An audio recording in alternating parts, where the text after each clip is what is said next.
Sleep Talking's not metal. Some guy commented, and he also included a fat joke, because of course he did. Of course he did. He was like, he basically like did the whole role play stars. It's like heavy breathing.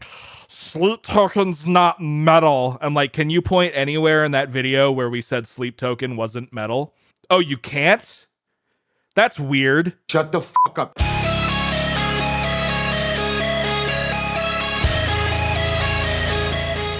Hello, everybody, and welcome to the 36th episode of the Distorted Entertainment Podcast. My name is Ethan Carpenter. I'm, of course, joined by my lovely co-host, Mitchell Wade. Mitch, how's it going?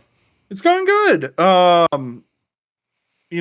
It's been a while, once again, as it always is.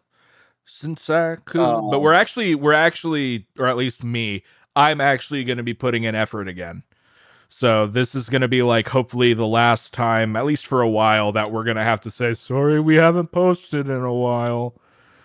But we'll see. We'll see how it goes. That being said, for folks who don't know, Ethan pretty much does everything. So put all your blame on him, not me. Pretty much. I'm the one that has issues like editing sometimes. So, but with new meds, I don't know if I was seeing the new psychiatrist on our last recording session or not.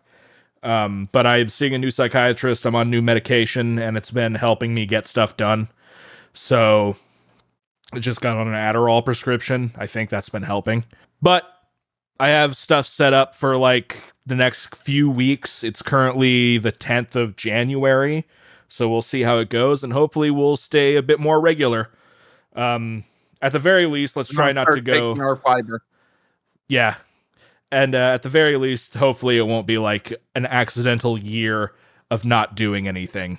No, but all the credit for this show really does go to Ethan. He does all of the editing, the thumbnails, the social media. All I do is you see my lovely face. You just show up. I show up, and sometimes I listen to the records Ethan gives me. Sometimes, yeah. Okay, and at least once he's listened to the wrong album. But the better album. Did you prefer Alien to City? I can't remember at all. I haven't gone back to either of them since. Fair enough. It's I haven't been on a strapping young lad kick in a little while either. I realized the other day I was editing something for work, and they were talking about Stranger Things, and specifically that Eddie Munson character.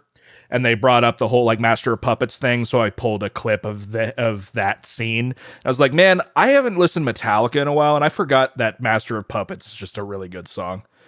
It is a good song. So, yeah. It's surprisingly the most famous metal band, well, one of the, has good music on occasion. Yeah. 72 Seasons wasn't that great, though. I've grown to not like that album as much as I originally had thought, but hey. Wait, what album? 72 Seasons, their most recent one. Oh, I didn't know that's what it was called. Yes. It has a couple of okay tracks, but kind of in Metallica fashion, a lot of the songs feel like a couple minutes too long, and especially because they have their longest song ever on it, and I'm good. It should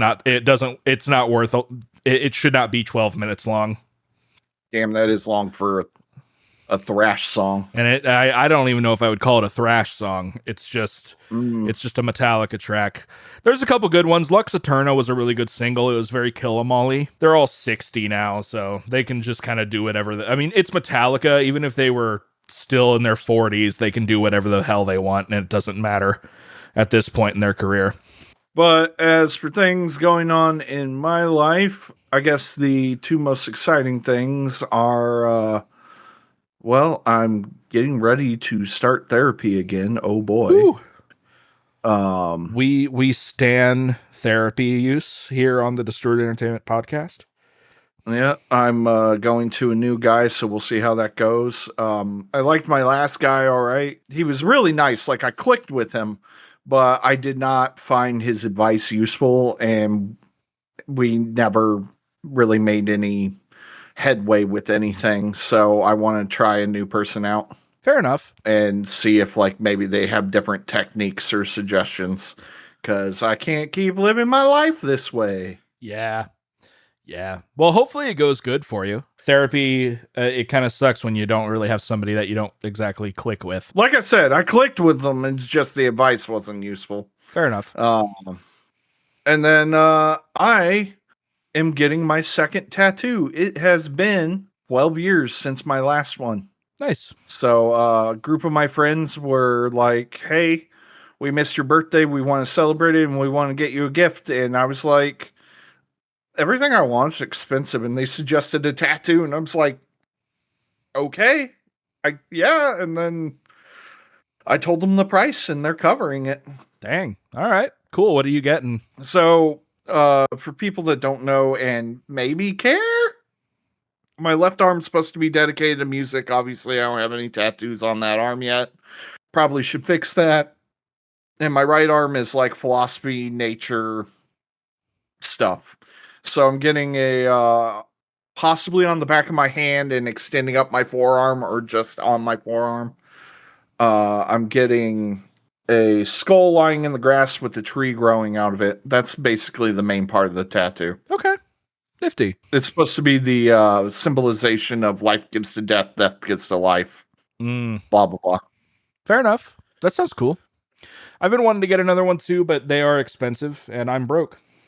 I want to dedicate my right arm to Godzilla stuff, because I already have a Godzilla tattoo on my right arm. So you're just going to get a bunch of kaijus? I don't know if I'm going to... I don't know how easily they can like turn what I've got into like maybe a full-on sleeve instead of just like individual art pieces, but who knows? Maybe someday.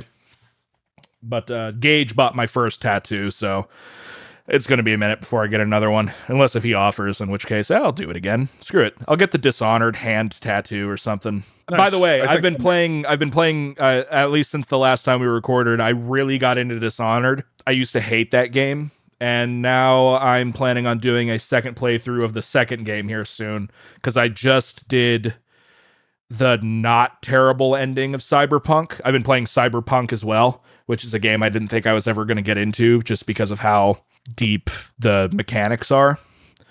RPGs are hit and miss for me, but I've been having a lot of fun. I also forgot to go over what we listened to for this album. I listened to Lonely People with Power by Deafheaven, and Mitch listened to Symbolic by Death, and we'll be going over those later in the show. So I usually try to do that at the very beginning. My bad. Have you been gaming much? Off and on. Yeah, I guess I would say I've been gaming. I got into Battlefield 6 for a little bit. I'm kind of done with it now, which sucks because of how expensive that game was. Yeah. But I put like a solid 40 hours in, so I would still say I got my money's worth. That's less than the time, or that's more than the time I've put into Cyberpunk. Yeah, that was a fun time. I started having issues with the EA servers for some reason. They were just really laggy. I looked online, a lot of other people were having the issue, but my ping was fine. So I don't know what it was, but I would go on private servers, no problems at all. So I'm not sure if they were like putting me in a different like server than what I should have been put into, or interesting what. But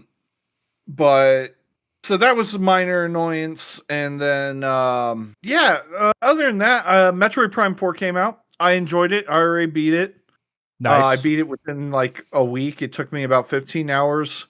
I give it like a 7 out of 10 as a Metroid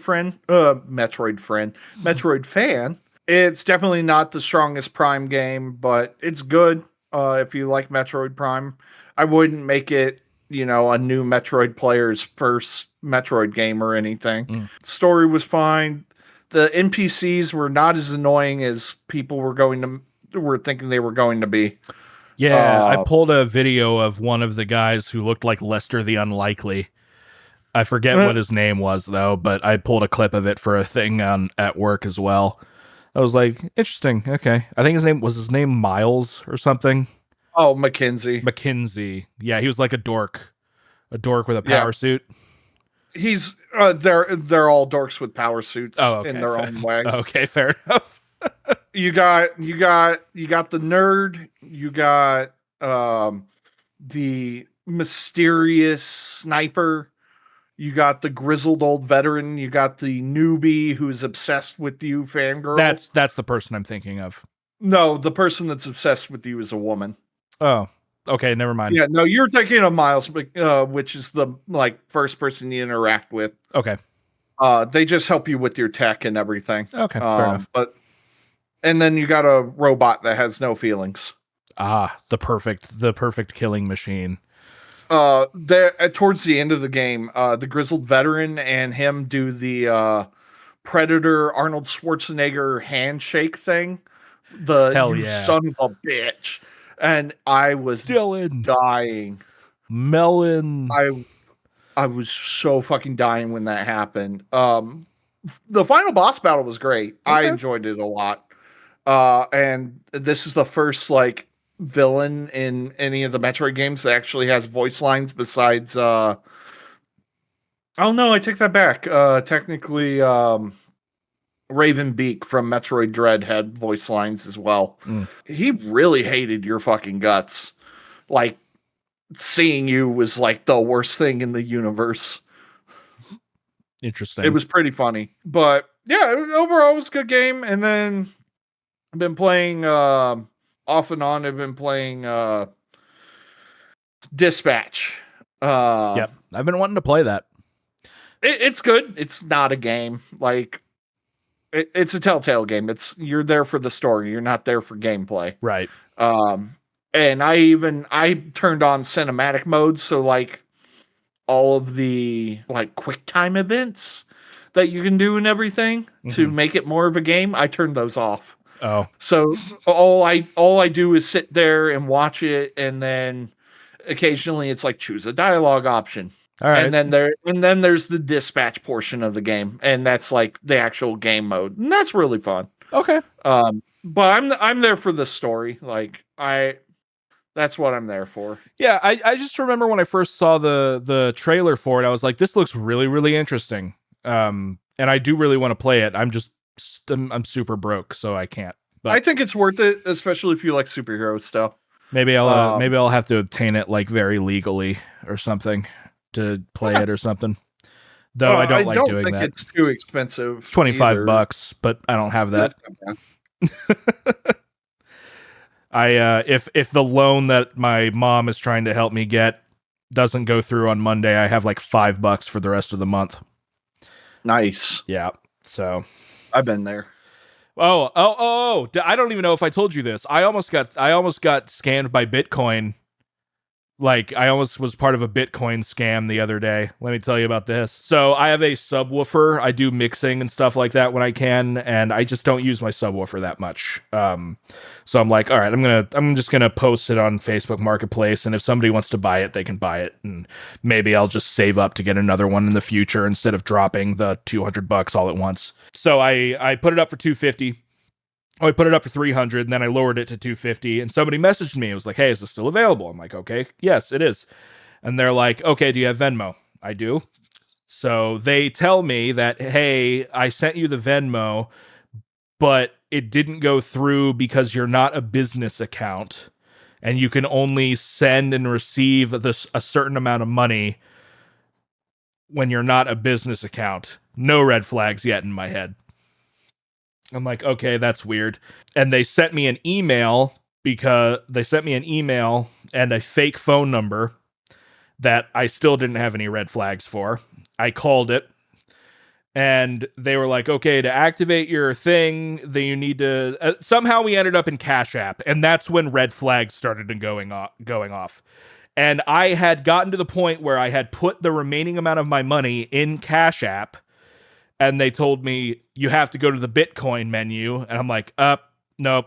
Red flag, final one. That went through. I hung up. They tried calling me back, and I called Venmo themselves, which I should have done anyway. I shouldn't have called the number that was in the email. And I called Venmo. I was like, hey, is there any recent action on my account that you can see? And they're like, nope. And then I told them what happened. They're like, yeah, we would never have you do anything that you were doing. I'm like, all right, fair enough. And then I messaged the people back on Facebook saying, good try, you almost got me. And then they left the group chat. I did end up losing a couple bucks, though, because I had to instantly move all my money back into my main account. But Bruv. Yeah.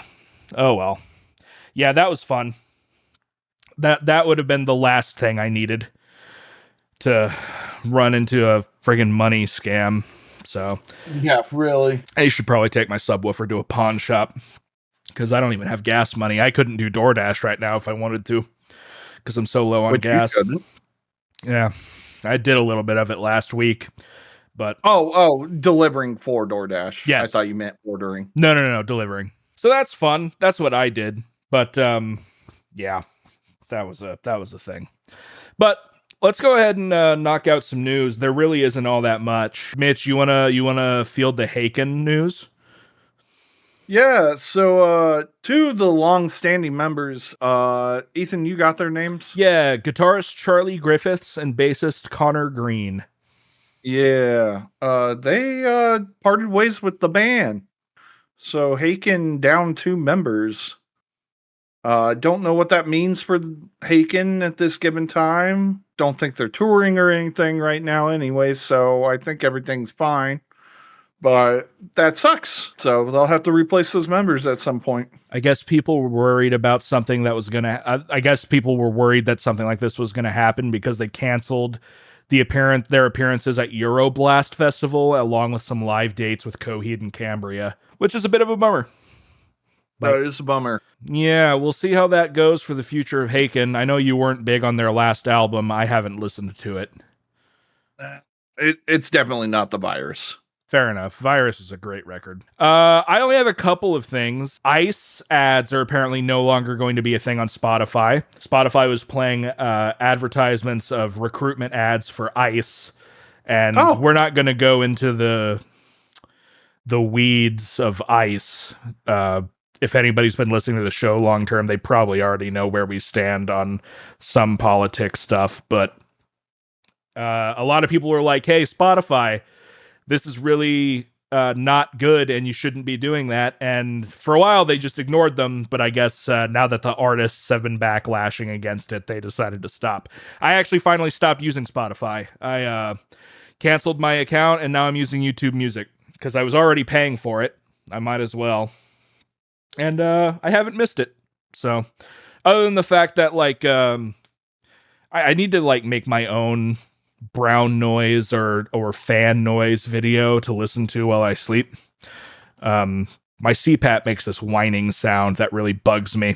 So I have an earbud in one of my ears to counteract that. And for some reason, YouTube Music, for this one fan noise thing I have, whenever it repeats the last 7 minutes of the video and not the entire thing. And I'm like, this is so stupid. But yeah, Spotify, good on you for stopping the ICE recruitment ads, but pay your people more as well.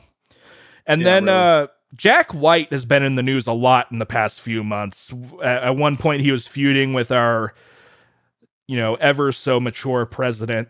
But apparently a U.S. congressman by the name of Tim Burchett did an AI video of Jack White doing something, sharing a fake AI-generated video of the musician with intent to stoke political divide. Also made disparaging remarks about White's physical appearance. What was the actual thing that the video showed, though? The video shows an AI-generated version of Jack White dressed in the suit he wore to this year's Rock and Roll Hall of Fame ceremony, saying, "Don't even think about listening to my music, you fascists." Burchett posted the video remarking, "The cute little girl from Adam's Family got really ugly and angry," taking a shot at White's appearance, likening him to the fictional character Wednesday Addams. And then, Jack White replied,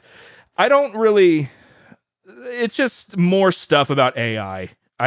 It's so stupid.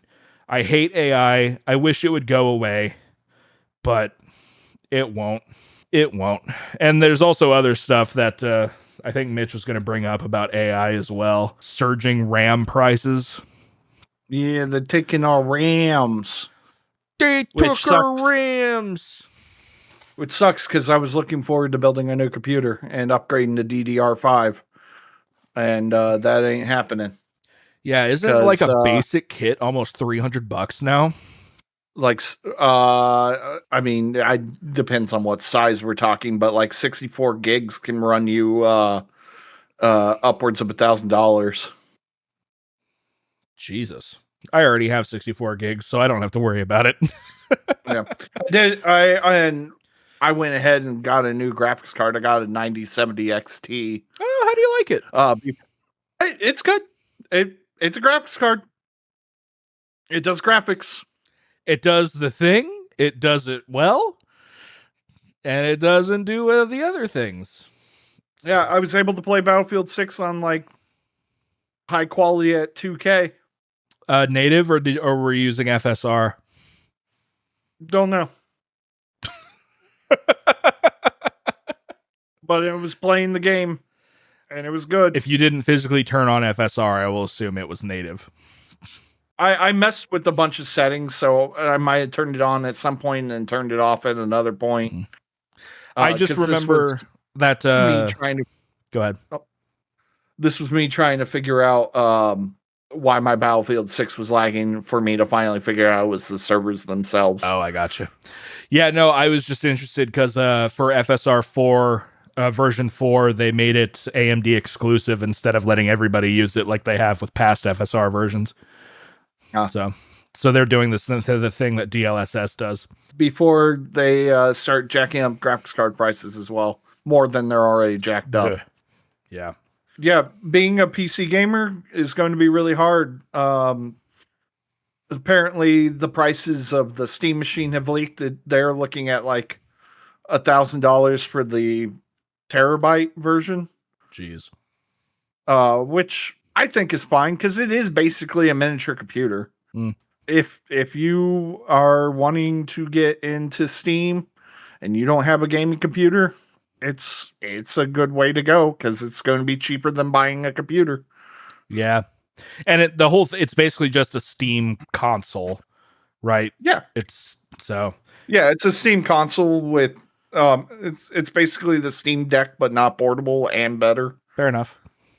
I had a Steam Deck for a little while. I liked it. I just very rarely used it. I ended up selling it to my brother. I've thought about it. I got this like random brand controller. Yeah. For my phone. Mm-hmm. And it's fine for sometimes streaming games, but not always. Like the controller is fine. The controller works. It's the connection with my phone and streaming games. Right. Versus if I had a Steam Deck, I could just download the game. Yeah, so AI is ruining a lot of things and being misused a lot, and definitely not the cyber utopia I wanted to be in. No, I get to be in this cyberpunk dystopia without the cool augmentations. Yay. Yay. Hey, Mitch, what did Razer announce? Oh boy, yeah. For you neck-bearded, fedora-wearing gamers out there, you can have a desktop waifu, and it's AI. And this is a it also can be a man. It can also be a man. There is the daddies for the lady gamers out there. Okay. And the gay gamers out there, no judgment. If you want a gamer daddy or a waifu mommy, whatever you want. And it's not creepy at all. It definitely doesn't watch you play your game and tell you how much you suck. And it doesn't have cameras on it to help you pick out outfits and everything like that. No, it's definitely not an invasion of privacy. And I definitely won't be not buying Razer products anymore, despite my love for Razer. I do have a love for Razer, or I did. Yeah, I have a Black Widow keyboard that I like a lot. Or is it a Huntsman? Black Widow. I forget what keyboard I have, but it's the one with the laser triggers. Or the light triggers, whatever they are. And then my mouse is a Death Adder. My boss has sent me a Logitech vertical mouse, and I like it a lot. So I wouldn't. Do you use it for gaming as well? Yeah, but I don't do FPSs. So okay. But honestly, I don't think it would really affect me that much. I use controller most of the time when I play PC. I just prefer controllers. I grew up on mouse and keyboard, so unless I'm playing a game that feels better on controller, I'm usually using a mouse and keyboard. Yeah. I'll occasionally do it. When I was playing Helldivers, I played mouse and keyboard. And then, but like Tim and I have been playing GTA. I use a controller on GTA. I get absolutely wrecked whenever I can go up against a person on GTA, but we're usually just screwing around and not actually trying to kill people. Yeah, that's fun. And then I have one last AI thing. Apparently, Larian, the company who made Baldur's Gate 3 and the Divinity Original Sins, or well, I guess it's just Divinity series, got into some hot water because they used AI for an early draft of their next Divinity game. People kind of got up their butts about it, and now the head writer apparently says how it's going to help their future development by saying, quote, "It doesn't, thanks to its best output being a 3 out of 10 at best and worse than his own worst drafts." I don't have a problem utilizing AI as a tool to an extent, especially in creative fields. I'm like, eh. I think it's great for a lot of fields, like taking over CEOs' jobs. AI would probably be really good at. Yeah. And would save a lot of money. Yeah, I'm not saying it can't be useful, but it's just like, as soon as you're making art or videos and stuff with it is when I start having issue. Yeah, well, and that's the issue is AI is being used for things that it should be taking over menial things and not creative duties. Yeah.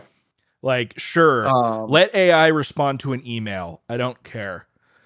But well, I mean, bigger things like less. Like, it's great in medical research. It does a lot of good in medical research. It and scientific research. It allows people to run mathematical models and like protein synthesis models a lot better than they can do on their own.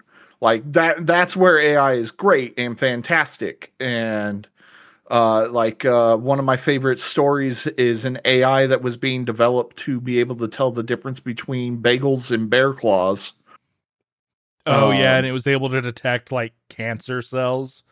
It's able to detect melanoma by looking at moles and seeing if they look more like a bear claw than they do a regular mole. Interesting. Because, well, and that's what melanoma looks like. It's an irregularly shaped mole, usually. There's other things that quantify what melanoma is, but like that's the most usual sign that like when a doctor says they want to remove a mole, it's because they looked at it and it looked funny. Interesting. So if you're able to like scan an entire person's body and then run through an AI model instead of a person just staring at it all day, it'll be able to find suspicious moles and tell you exactly where they are. Fair enough. Yeah, I've never argued that AI doesn't have its uses. It's just it's invading places where, and by places I mean everywhere. It's invading everywhere. Oh my god, it's in everything, and it does not need to be in everything. Exactly. It's the protein of fucking technology. Would you like a shot of your protein cold foam with your coffee, please? I hate that that's an actual thing. It is. Like I get protein is good for you and everything, but I guarantee you in like 10 years, protein is not going to be the big thing anymore. And two, there will probably be a ton of studies saying, oh, wow, 10 years ago, we were eating way too much protein and it was technically bad for you. It's like in 10 years, people are going to be like, you were feeding the children salami? What are you doing? I don't think most protein people are eating salami. Shut up. It was a joke. It was a bad one. Yeah. Granted, I do eat a lot of salami. I do like salami. I like charcuterie. Charcuterie boards. Yeah. It is Lunchables for adults. Indeed. That's all I got when it comes to news. Did you have anything else? No, I literally had nothing else. It was a slow news day, guys. It was a very slow news day. I'm sure there's stuff we missed. There were probably some musicians that died, tours that we missed, stuff like that. But I have a thing I wanted to bring up. Oh, he found out something. It's not news. I think I've been posting shorts to places, and let me tell you, people were upset about our sleep token short. I don't even remember what it was. So in the short, you jokingly said that Sleep Token was threatening people by threatening to release new music. Oh, And people were like, the Sleep Token hate is so forced. And I need people to understand there's a difference between disliking a band and hating a band. Nowhere. Okay, Mitch hates them. I don't care about Sleep Token one way or the other. There's a difference between hating on a band and just being like, it's not my thing. Yeah. And nowhere in the short did either of us say like we hate Sleep Token or you're a bad person if you listen to Sleep Token or Sleep Token sucks. Yeah, we didn't even say they sucked. Just said it's not for us. Guys, relax. There's a difference between hating a band. I hate President, that other big band that came out. That with the weird mask sucks. Cannot stand that band. Like derivative of Sleep Token. That's the difference. I would listen to Sleep Token before President way more. I hate, what was that band that one of the members of Five Finger Death Punch went and formed? It was like psychosexual or something. Oh, that sounds awful. Yeah, it was bad. Yeah, I don't hate Sleep Token. They're not my thing. I think some of them are very talented musicians. I don't think any of them are not talented. But some of them are like I don't care for the vocalist. Yeah, and I'm not big on the vocals. The drummer's a monster. Most people agree that the drummer is a monster. Oh, I love all the videos that make fun of the Sleep Token drummer because it's always like really intense drumming. Like they're doing intense drumming and then it's over like a pop song. That's hilarious. Yeah, I love it. But like I would make the same joke about like bands that are popular in the metal scene, like who's the Woof Woof band? Knocked Loose. And it's Arf Arf. Whatever. I don't care. They're annoying. The guy's going through puberty in his 30s. I like Knocked Loose. It took me a long time, but I like Knocked Loose. You can like Knocked Loose. I still enjoy the fact that they were on what? Jimmy Fallon? Yeah. Is that it? Yeah. Yeah. I'm like, dude, that's awesome. I still hate them. I don't hate them like with the searing rage of 1,000 suns, but eventually I am probably going to give you a Knocked Loose record. Not anytime soon.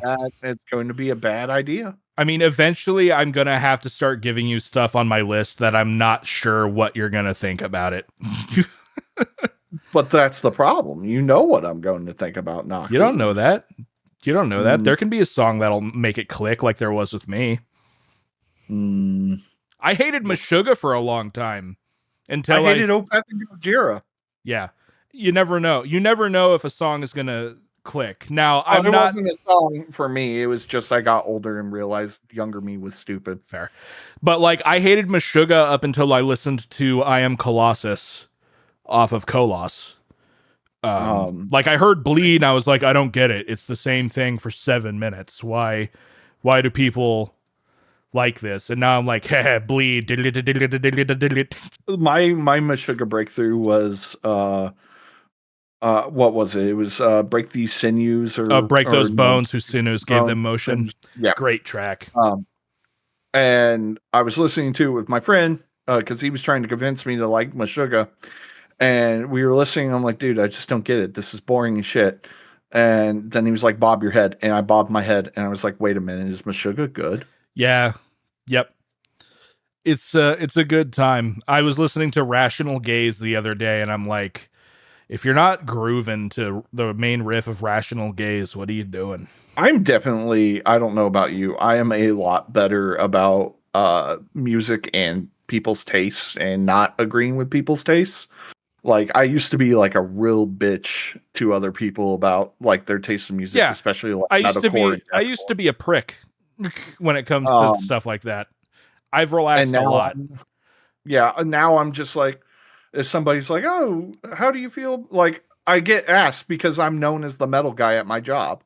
And people are like, oh, I'm trying to connect with this guy. And they're like, do you like Ghost? And And somebody commented that on the Sleep Token short. They're like, has this man not heard Ghost? And I'm like, he likes Ghost, a couple Ghost albums. I like a couple Ghost songs. I liked Meliora and then the one before Meliora, and that was it. I didn't have and even then, I have not listened to Ghost in so long. I just don't get that craving for them. They put on one hell of a show, though. Oh yeah, I'd imagine. But yeah, people come up to me who don't like metal or something, and they're like, "Oh, I'm really getting into Sleep Token and Ghost," and I'm like, "Well, Ghost isn't really all that metal." And it's not me being a jerk and being like, "They're not metal." Ghost not metal. They're not metal. It's just, to me, their tone and style aligns more with rock and roll. Yeah. Yeah. It's not Token, hating on Sleep them. Token, I have no clue what Sleep Token is. Oh, that was another thing. Some guy commented, and he also included a fat joke because of course he did. Of course he did. He was like, he basically like did the whole role play stars. It's like heavy breathing. Sleep Token's not metal. I'm like, can you point anywhere in that video where we said Sleep Token wasn't metal? Oh, you can't? That's weird. Yeah, I don't know. I don't know if I would call them metal, but they're just a hodgepodge. They're a hodgepodge of different stuff. What is their label just off a quick Google search? Prog, alternative, and indie rock. Progressive metal, alternative, indie, and rock. Like, they're just a hodgepodge of stuff. They're not, Even though I'm like a genre snob in the way of I like labeling genres, like some bands like don't have a definitive genre. Yeah. Garia, for instance, is like slowly not being as black metal-y as they were in their last couple of albums. Mm-hmm. And that's fine. Like, I like everything they've released so far. By the way, Garia is releasing another new album. I really need to get back into listening to them. I listened to Conspiranoia.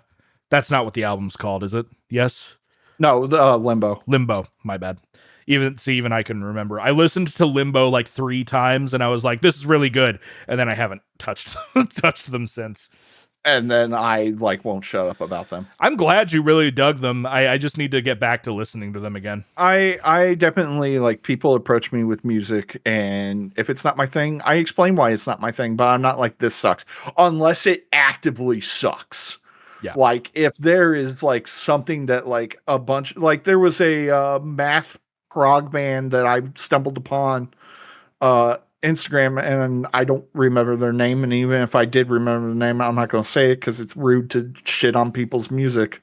They seemed like really talented musicians, but what they were doing sounded like garbage.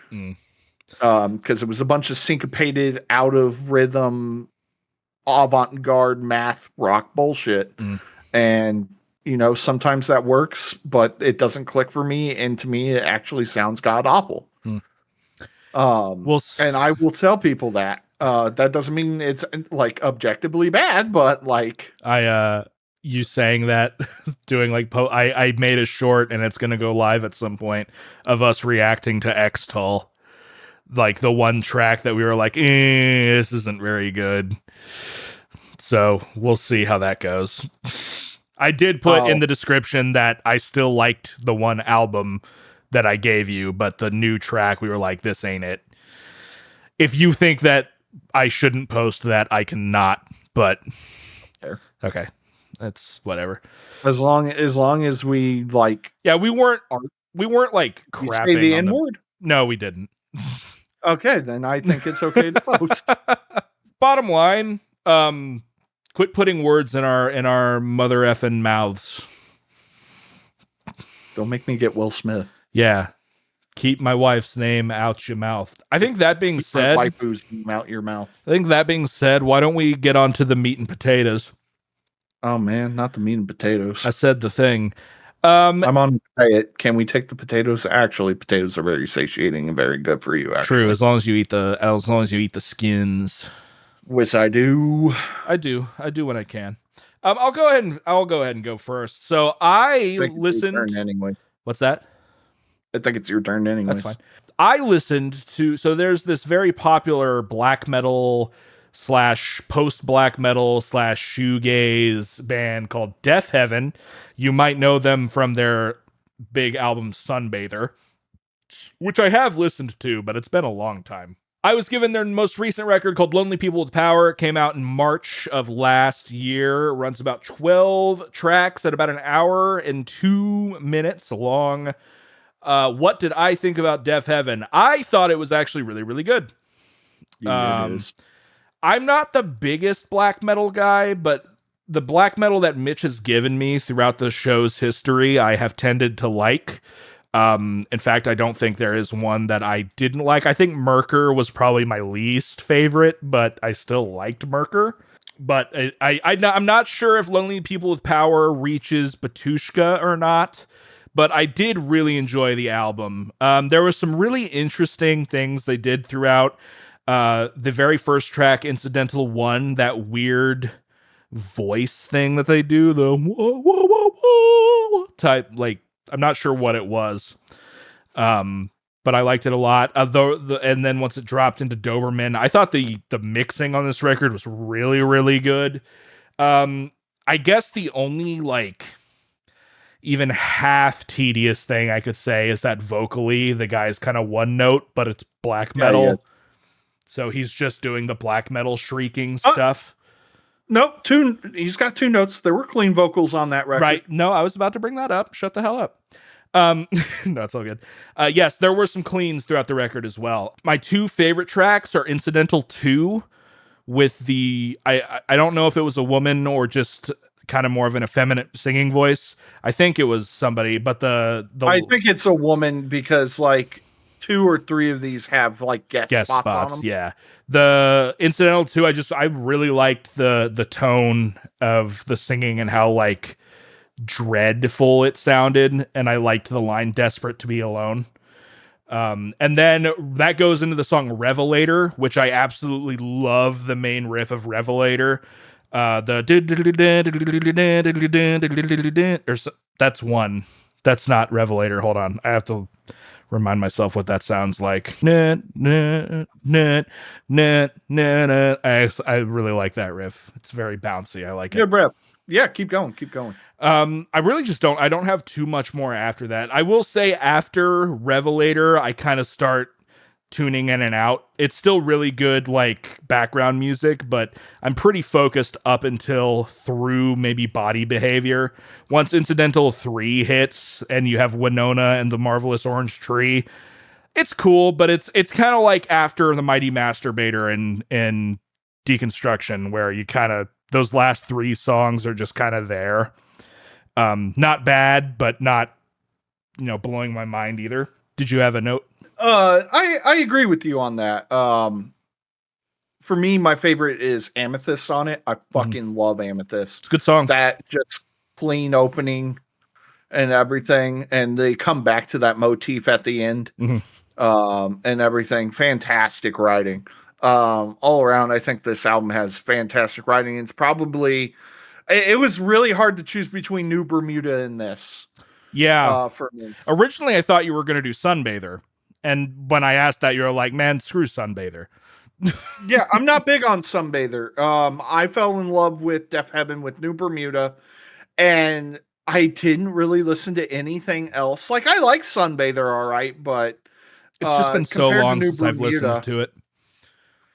I do recommend that you try New Bermuda out next. Okay. Out of their stuff. It is my favorite. It's my favorite for a reason. It's very different from this album, but in a good way. It's much heavier and more black metal. Like, there's no clean vocals or anything on it. Okay. But the mixing on it is fantastic. It's the same level of mixing. I did really like the production. Very heavy. Yeah, I thought the production on this record was great. But that seems to be like, because people really praise Sunbather for its production. Yeah. Because it was more mixed like a pop album, if I recall.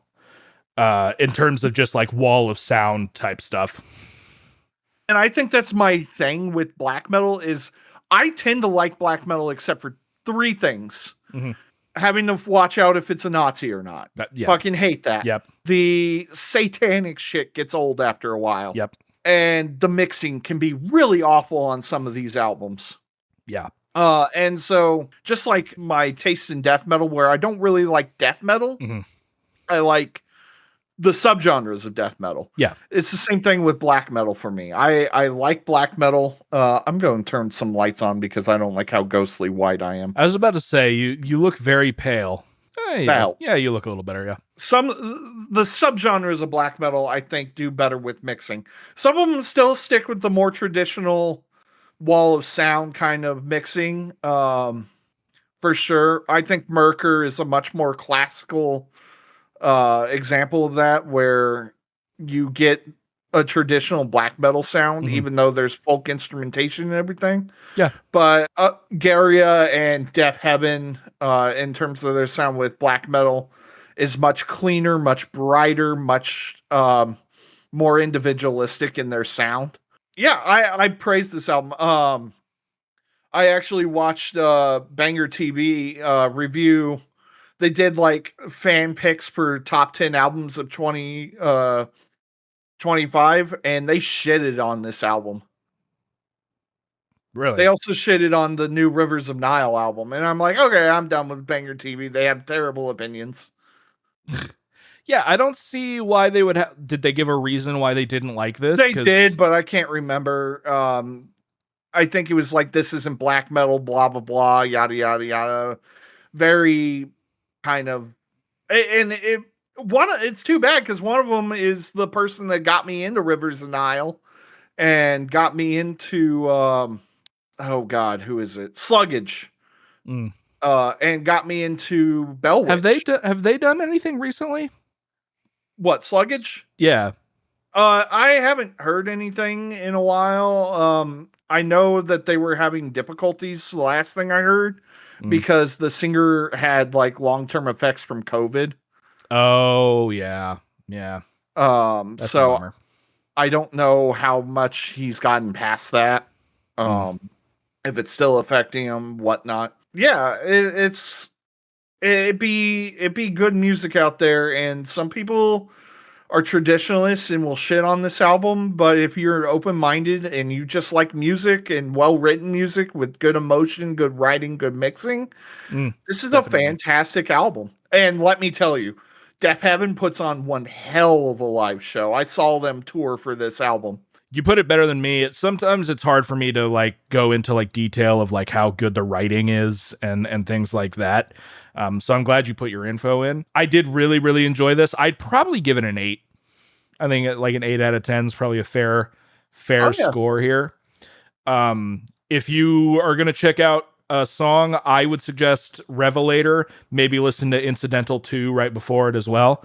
And I assume Mitch would recommend Amethyst, because I would highly recommend Amethyst. Heathen is good too. I mean, Doberman, all of the songs are good. Just listen to the album. It is good.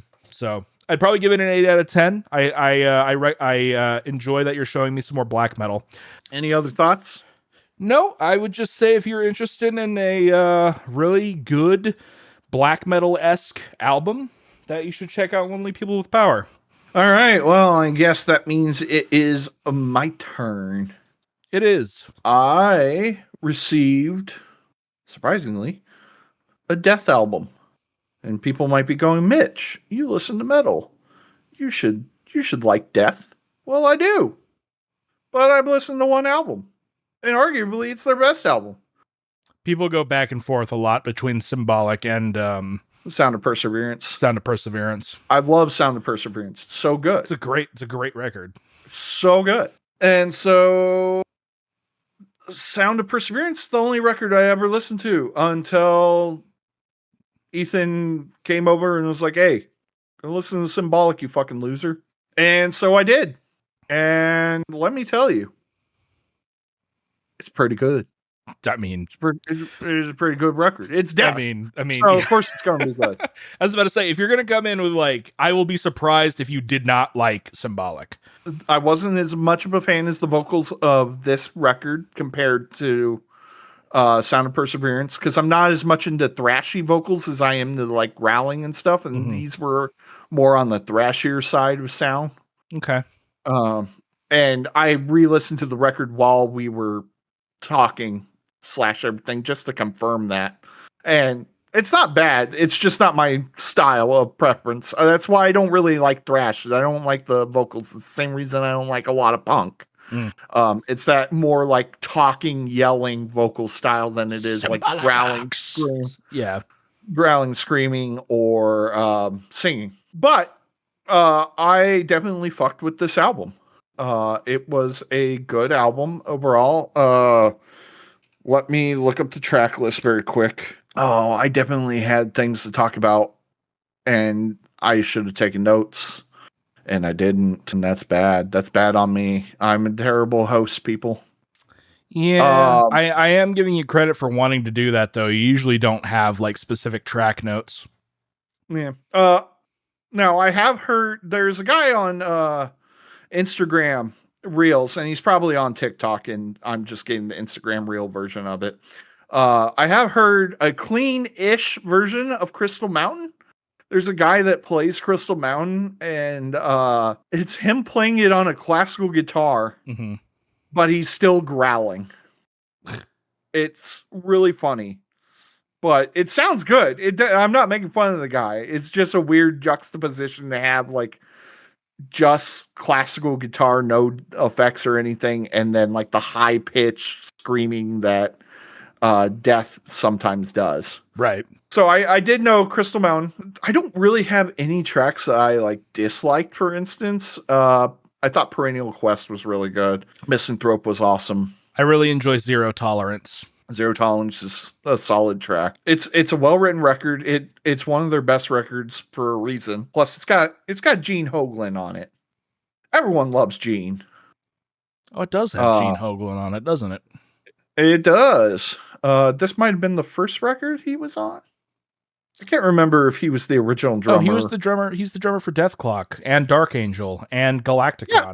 I didn't realize that. Yeah. No, the first album he was on for Death was Individual Thought Patterns. Gotcha. And he's done stuff with Devi. Yeah, I mean, of course he has. If Devi asks you to go do something, you go do it. Man, he was in Strapping Young Lad, so that makes sense. Overall, fantastic record. I don't have like individual thoughts. I thought it was well mixed, especially for a 90s album. Now I probably listened to like a remastered version or something like that. Probably. But well mixed. I thought it sounded great. You didn't have any individual thought patterns? I did not have any individual thought patterns. Because I persevered through the album. Yay! Death references. Death references. So I was diagnosed with leprosy recently. So now I'm going to scream bloody gore. Yeah. Also, I'm a human. All right, and you certainly don't need any spiritual healing. I think that's all of them. All right. Overall, fantastic album. I definitely need to check out more Death.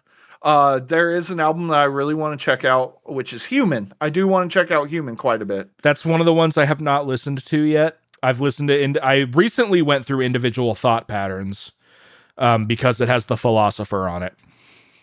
And I really like The Philosopher. The Philosopher do be a good song. Mm-hmm. I want to listen to Human because it was the one album, I think it might be the only album that Paul Masvidal was on. Yeah. Cynic. Yeah, he was on this one. I didn't know that. I don't think he was on any of the other ones. Well, let's go see. No, he was, in terms of just full albums, yeah, he was on Human. Yeah, Human, yeah. So, and I love Paul Masvidal. Cynic is a great band overall. And I know you haven't listened to Cynic. I've not. But you have heard Paul Masvidal before. Yes, on Atma and Deconstruction.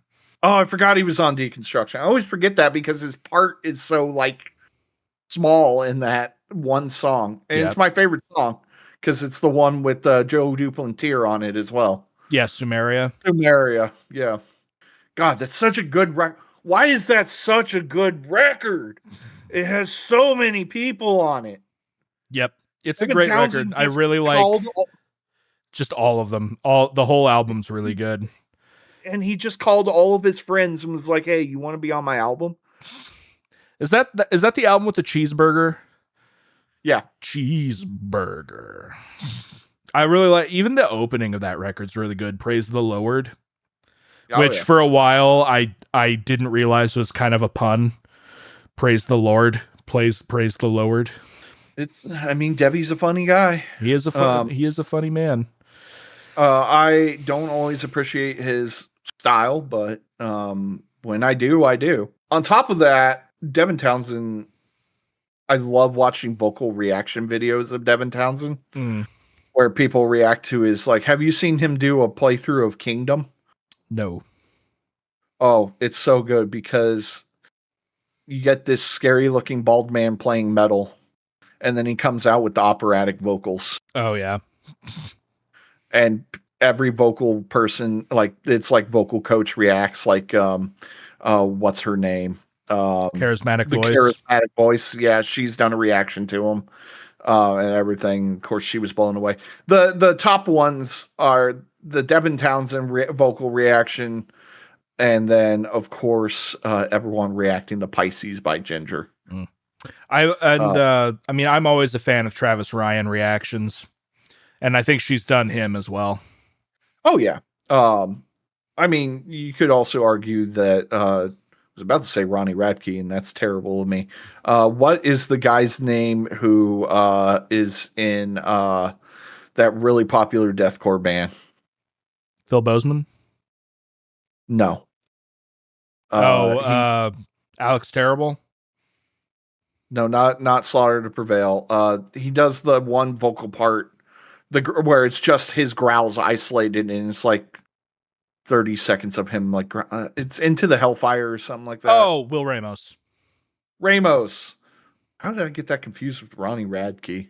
Yeah. I guess the Radke, Ramos. Yeah. People reacting to his thing, because it is impressive, even if he wasn't the first person to do it. Yeah. I hate it. I think it sounds silly. It's a little, it's a little goofy. It sounds cool, but it's a little goofy. I'm not much of a deathcore person anyways, just because I don't like a lot of the awkward silence that is in deathcore, where it's like just cymbal and silence and like maybe some vocals and then the occasional chug on zero. Yeah. And if you're lucky, sometimes they go a half step up to one. Sometimes, yeah. Sometimes. I'm not big on deathcore, fellas, and ladies, and non-gendered people. Yeah, we don't have we don't have a list to do. You also haven't rated your I give Symbolic like a 7. Okay. What would you give Sound? Like a 9. Okay, fair enough. Yeah, we don't have like a list to do. I don't have anything really extra to talk about either, so this is going to be like a lot shorter than we usually do. I mean, I guess that's what happens when you have next to no news. Yeah. Let's just go to the list section of Loudwire. I mean, we could look up like top 20-25 albums. The best metal song of each year since 1970. No, thank you. Top 11 best prog metal concept albums of all time. I would do it. The best metal song of each year of each year of the 80s. No, gross. I fucking hate 80s. I'm surprised that I haven't seen like a top of 2025 yet. Hold on. Metal Sex had one. 13 best rock songs. 5 bands who quietly invented subgenres without meaning to. Best 11 thrash metal albums of 2025. There were 11 thrash metal albums that came out last year. 13 metal Christmas songs to not play in front of your family. I found the 13 best metal albums of 2025 Loudwire. Oh, I also found the top 13 best metal albums on oh, you said Loudwire. Okay. Yep. Yeah, I mean, all right. Do you want to go through it? I mean, I guess we could both go through it. No, what? No, I never get a lead. Okay, all right. Ethan, how many new albums did you listen to this year? Not many at all. Well, you definitely listened to one. Well, yeah, I see the. No, you don't see. Stop looking at the list. You're not allowed to look at it. I was just looking at the thumbnail of the list. No, bad. Okay. No, I don't think I listened to like anything new last year offhand, other than the one that I talked about today. So we're gonna look at the 13 best metal albums, and maybe you'll hear one that you'll be interested in. Maybe. So number 13, we got Avatar's "Don't Go in the Forest." I have never listened to Avatar. I have never either. I've heard good things, but like I've never given them a chance. I don't even know what Avatar is. Avatar band. Oh yeah, it's that guy. Okay. Yeah, like I recognize metal, like, progressive metal, groove metal. Okay. I don't know. Maybe I should check out Avatar. Next up, number 12, Architects, The Sky, the Earth, and All Between. I don't think I've ever listened to Architects either. Aren't they like a big metalcore, deathcore They are band? a very big metalcore band, yep. I like that. They might be gent now. I mean, every fucking core band is gent at this point. Oh, I did listen to a new one last year. I listened to the new Whitechapel record. Oh, that's right. Whitechapel came out with a record. How was it, Ethan? It was good. You probably won't like it as much. You'd probably see it as a downgrade because they kind of went back to a more standard, heavy, deathcore-y sound.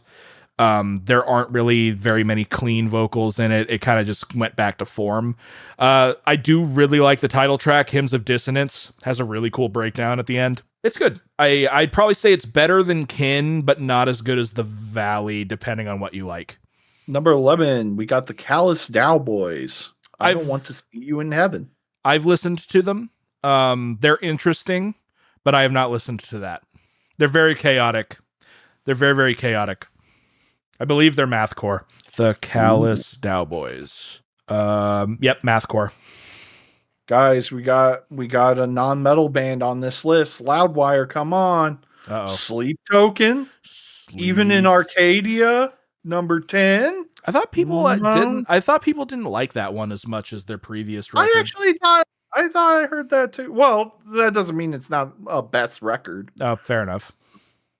But I definitely heard like a lot of people didn't care for it as much. I think Fantano rated it really, really badly. Yeah, but which I don't know how he rated Take Me Back to Eden. Has he accepted my boxing challenge yet? No. People have liked that short though. Good. It's going to be in a Shoney's parking lot too. We'll have to find the Shoney's first though. Yeah, they need to open one around here. Also, if people didn't get the whole "they're not a metal band" joke, I was joking. They're not metal. Ugh. And I do heavy breathe a lot. That guy was not inaccurate, but he was inaccurate in the fact that I never said that they weren't metal. He's not inaccurate. He's just a dick. He's just a dick. I've never heard of this band. Idle Airs, Life is Violence, number 9. I've never heard of them either. They, according to this, I don't see a genre. What were they called? Idle Airs. AIRS? HEIRS. Airs. Band. They, uh-oh. Do they not have a genre? Are they genreless? Post-metal. I even thought they were post-metal. That's funny. I was going to make a joke about that. Yep, post-metal. Huh. Which I don't know enough about post-metal to know what that means. That is the one genre that in avant-garde / progressive I have like a hard time defining. But post is the one that I really don't know. Isn't there a really, really well-known band that are considered post-metal? Ocean. Are they considered post-metal? They are considered post-metal. I remember that we talked about a post-metal band, and it's a name that I feel like I would recognize off the top. But I mean, you could just Google. That's what I'm doing now. Apparently, Gojira is on here for some reason. I guess post has something to do with like transcending the genre that you're labeled in, but whatever that means. Catatonia. This is according to Wikipedia. I mean, I trust Wikipedia, but I don't know about some of these. Ulcerate. I also don't, but I do like ulcerate. But I don't know. See, this is the thing. We don't know what post means, so we can't really agree. I think I'm thinking of Alcest. Maybe is the band I was thinking of. Oh, I do. Yeah, Alcest. I can see that. They're like post black metal. Listening to the record that I'm giving you. Number 8, we got Rivers of Nile by Rivers of Nile. Featuring the song I forgot they put out where they say Rivers of Nile. Also, that was some that interrupting the list. Neurosis is the band I was thinking of. Oh, okay. Interrupting this list for a second.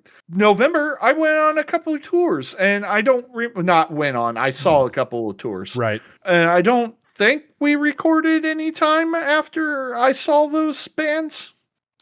I think we might have talked about it on McGinley's episode, which is not out at the time of recording. I saw Deafheaven in like October, I think. That was really good. And then I saw Trivium and Ginger play, and it was my first time seeing Ginger. How were they? Fantastic. They sound just as good and like on point as they do on their records. Tatiana is a good front woman. All the instrumentalists are great. They don't really interact with the crowd, but they're too focused on what they're doing. Fair enough. Which is fine, because a lot of the stuff they play is really complicated, especially the bass lines. Like, I don't know if you've ever listened or watched that bass player, but he's ridiculous. I have not. I would say he's like up there with like Dream Theater's bassist. Okay. He's fucking ridiculous. And then Trivium was good. Yeah, I've seen Trivium before. Matt Heafy is a man of the people, that is for sure. He is all about getting the crowd hyped and like loving the crowd and he's a metalhead. He's straight through a metalhead and a metal lover. Yeah. And he loves what he does. And he's very happy and proud and thankful that he gets to do what he does. Matt Heafy's just good people, it seems like. He is just good people. I would love to meet him at some point. There's like I will tweet him and ask if he wants to be on the show. You know what's funny is he might do it. I could see him fucking doing it. Like, he would probably need to look up our stuff and everything and like be like, oh god, these guys are fucking mouth breathers, but I guess I'll be on their show. That being said, the one person I would love to actually meet is Rob Scallon. I would love to meet him. My old roommate Alex, who is also known as Shade Frost from the Gamecom channel, has met Rob Scallon. Met him at a show in Chicago. He just seems like such a nice dude. And you can tell he just loves music. He does. And I get so like giddy watching his videos because of his love of music. It makes me love music even more than I already do. I feel bad because I kind of fell off when he stopped doing the jokey stuff. I need to go back and watch some of his stuff. I liked his jokey stuff, but I love, and I absolutely mean love, his exploration of strange instruments. Oh yeah, series where he does like tours of things like the largest playable bell tower, and it's like playable church bells, and he's done one of the world's largest church organs. He did the Great Stalagpipe Organ, which is for people that don't know, is a cave out in Virginia, I believe, where they hooked up a bunch of solenoids to differently tuned stalactites, and then they hooked an organ up to that. And so when you hit a key on the organ, it activates the solenoid, which strikes the tuned stalactite, and it plays a note throughout the entire cavern by hitting the stalactite. And like it's like a player piano, so it plays stuff throughout the day and everything. But sometimes they'll have live performances, and it's considered one of the world's largest instruments because it's a fucking cave. Yeah. He's done stuff like that. He's done, of course, Theremin and Nickel Harpa and Hurdy Gurdy and some other stuff. And it's just really cool. And he's such an insanely talented musician because he'll pick up this instrument and then he just like able to play it after like a couple of hours. Yeah, and it's he's so insane. infuriating to watching him do that. Like he'll just, oh, a theremin? Yeah, I don't know how to play that. And then he just starts playing and you're like, wow, that doesn't sound bad. Yeah. Fuck you, Rob. Fuck you. But no, I would love to meet him. He just seems like a great guy. He also came out with the fact that he has bipolarism. Mm-hmm. And for people that don't know, I don't know how much I've talked about it. I have bipolar disorder.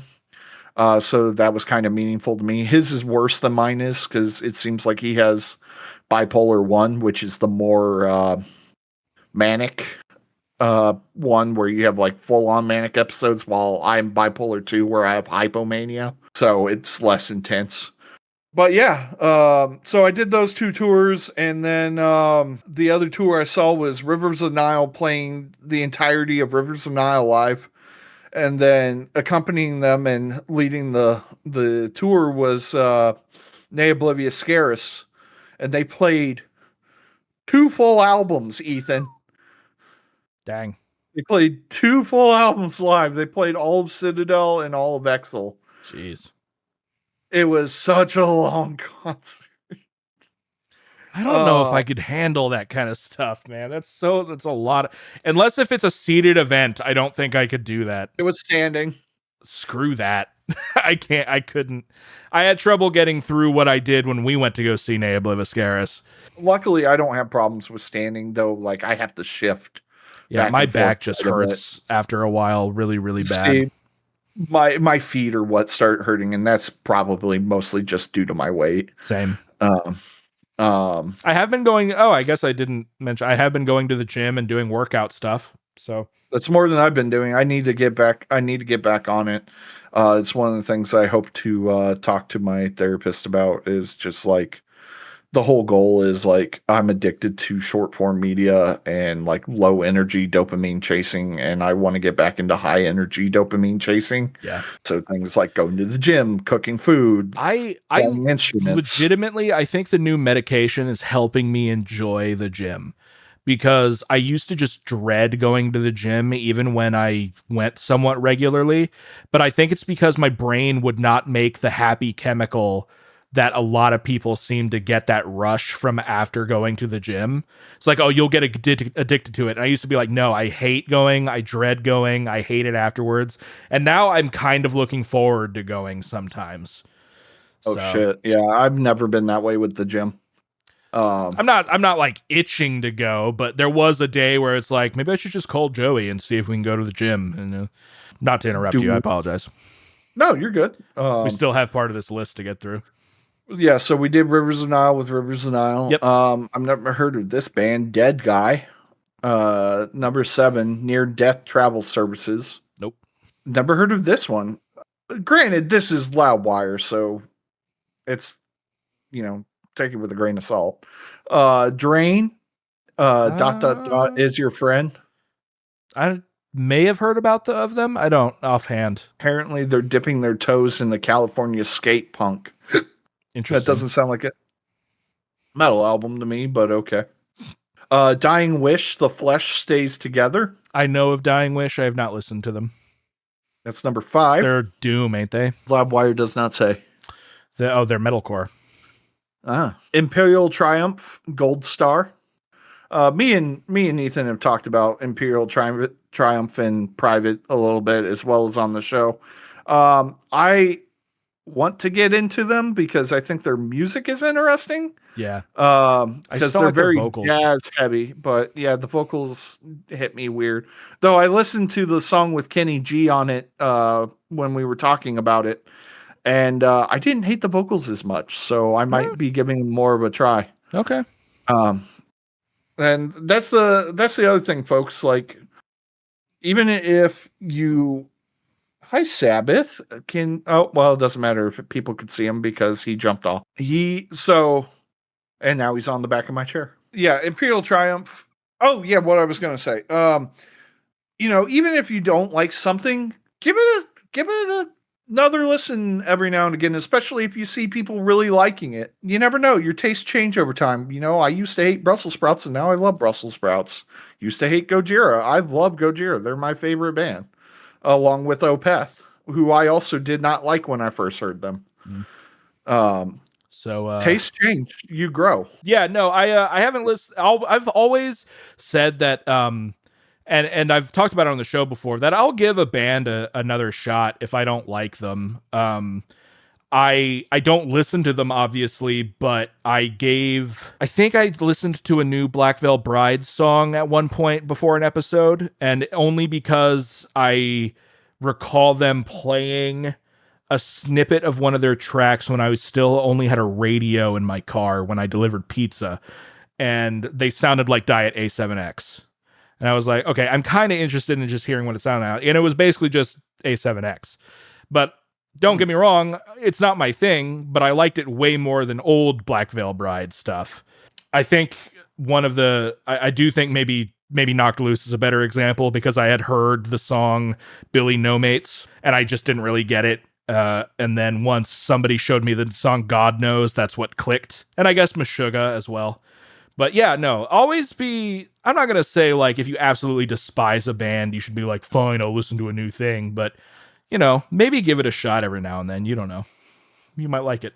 Also, we even have an episode where my entire opinion changed on a band that I shitted on for years and years, which is, of course, Sun. Yep, that was episode 7.5. It's our only bonus episode. This cat is so good. Yes. Hello, cat. Oh, hello, cat. So, all right, number 3, we got Deafheaven, Lonely People with Power. Good record. I don't think we have to go into that one. I think we should go back into it. Yeah, so I listened to Spirit Box, Tsunami Sea. I've heard good things about Tsunami Sea. I have not heard anything off of it yet. But I'm sure it's fine. I liked Eternal Blue I liked Eternal Blue. I thought it was okay. I still need to give Spirit Box a shot. I've never given them a shot. I could give you their record, but I just think you would find it okay at best, and I don't want to waste an episode on it. I mean, waste an episode if you think it's worth it, but don't waste an episode if you don't think it's worth it. I think you would just think it's okay. There are singles I've liked of theirs. I've just never given a full album a shot. That's fair. And then finally, number 1, and I have heard a lot of good things about it, but I will never check it out, is Testament, Parabellum. Testament topped their list? Interesting. Yep. Like Whitechapel wasn't even named. Nope. Huh. I actually haven't. I mean, I'll look up another list. We won't go through it, but just out of curiosity. I've never given Testament much of a shot. Maybe I should check out their new record. I don't know. They're thrash, ain't they? Look at. Yeah.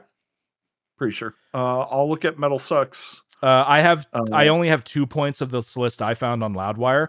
5 mainstream celebrities who love black metal. Number 1 is Nicolas Cage. His son is a black metal artist. I knew that, yeah. And apparently Nicolas Cage really likes Transylvanian Hunger, which is the classic from Dark Throne. And then the other one I was surprised by is Justin Bieber. He apparently really likes Behemoth. That's fucking hilarious. And a Taake, Taake. Taake. Corpse Paint and his best back Metal Gear served as secret weapons, allowing Bieber and the company to go unrecognized. All right, that's kind of cool. Metal Socks did not have Whitechapel on there either. Maybe it just wasn't that well. Maybe it wasn't that well that well liked. I mean, I didn't hear much about it, if that means anything. Yeah, I mean, it was kind of just a bog standard release, I guess.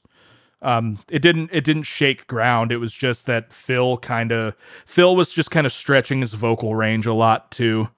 So maybe it just kind of got, washed away in the whole deathcore fold. But yeah. Okay. I think that's it for us, man. No reason to stretch out the episode if we don't want to.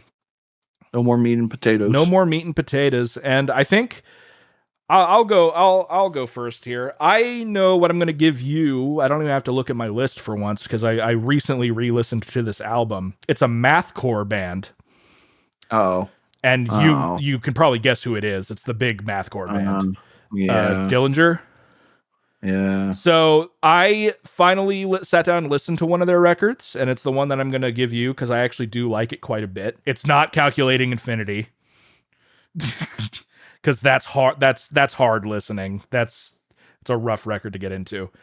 I'm gonna give you their album. One of Us is the Killer. Okay, I'm not excited, but we'll see. It's been a long time since I've listened to any Dillinger Escape Plan. And when we were briefly talking about if we wanted to do our redo our top 50 or whatever, once we get around to that many, I had thought about giving you their EP if we did that again. They have an EP with Mike Patton on it. You know how much I love Mike Patton. You didn't hate Mike Patton. I didn't love Mike Patton. So you were neutral on Mike Patton. Yeah, no, I'm going to give you One of Us is the Killer. I actually recorded most of a cover, like a full band cover of the title track. I think it's a very pretty song. Nice. Hopefully you like it. It might be a 50-50 shot. There are some of those like Dillinger-isms in the opening tracks, and we'll see how it goes. And hopefully in the next 2 weeks, we will come back and record again. Because that's what we're going to start aiming to do again. That's what he says. So what he says, we'll see if we keep to it. So for me, I was going to give you something different originally, but I wanted to stay on the theme of death. We've already talked about them. We are going to dip into some Cynic. Okay.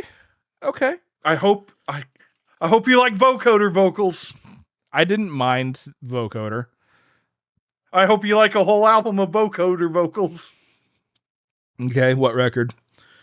It will be Traced in Air. It's their second record, I believe. Traced in Air, Cynic. Are there any growls? Yes. Okay, so it's not just... No, but Paul Masvidal does not growl. Okay. Oh, there's more than one. Singer. There's a remixed version from 2008. Do you have a preference of which one I check out? I'd just go with the remix version. Okay. Cool. I always think going with, unless the mix is like considered shit, like I always say go for the newest one because usually better technology, better mixing, better mastering. Fair enough. I mean, and there's also no reason why I couldn't listen to both because I listen to the album at least twice usually. Yeah. So. I think the one I have is the remastered version or remixed version anyways. Okay. I think it's a great record. It's progressive metal. It's very prog. It's 100% prog. Okay. It's only 34 minutes long. It's not a long album. So, okay. Sounds like a plan, guys. Thank you guys for tuning in to the Distorted Entertainment Podcast. Next episode, we're going to be going over a Cynic album and a Dillinger Escape Plan record.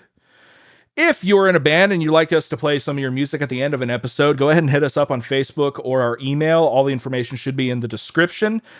I'm feeling good. I'm hoping the show gets to be regular again, and it'll be really cool. If you like what we're doing, share us around with your friends. It does help out a great deal. Leave a comment if you'd like. Something that we've talked about maybe doing is adding... I made a video about it on TikTok, asking fans what 5 albums they would give to try to introduce people to metal. And it's an idea that I may want to try to start having the occasional like pre-episode topic coming into it. We'll see if we do start doing that on the next episode or something afterward. But if I ever do that on TikTok, your answers will affect what we talk about as well. So that'll be cool. So follow us over there. It's DISTENTPOD, Distant Pod on TikTok. If you like what we're doing, share us around. Helps out a great deal. And we will see you guys in the next episode of Distorted Entertainment Podcast. My name is Ian Carpenter. I'm, of course, joined by Mitchell Wade. And we will see you guys next time. Bye.